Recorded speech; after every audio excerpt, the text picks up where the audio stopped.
Hey everybody, just want to share a quick little insight from my study general conference this morning.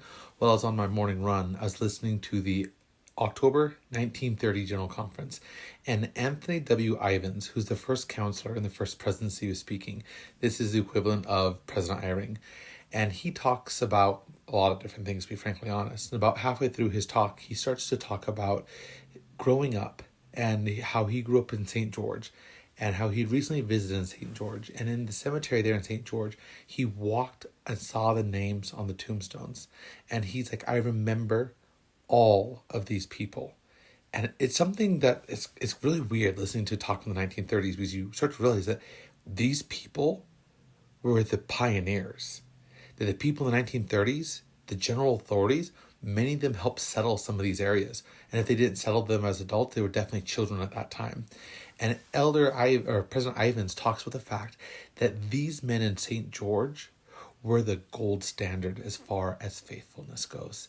And I love how the way he phrases it. He said that they faced danger with the courage of Spartans, and they dealt mercy with the gentleness of women.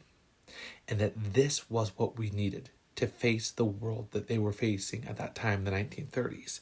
And he's like, we need to hearken back to our pioneer roots. We need that courage.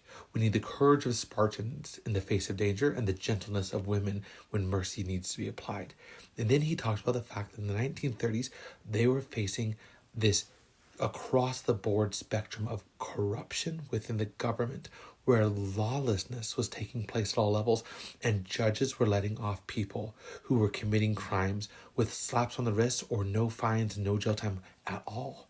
And he talks about the fact that we needed people who could see the situation and with the courage of a Spartan and the gentleness of a woman go after the situation to try to fix it.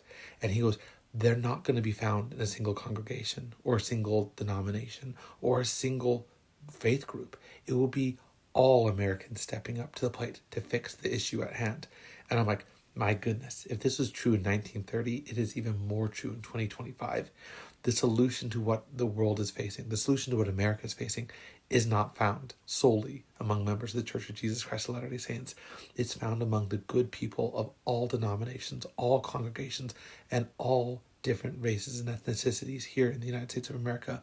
It's all people who are willing to stand up and face the danger and defend liberty and freedom and have the courage of the Spartan, but still be able to turn to their fellow men and have the gentleness and the mercy of women.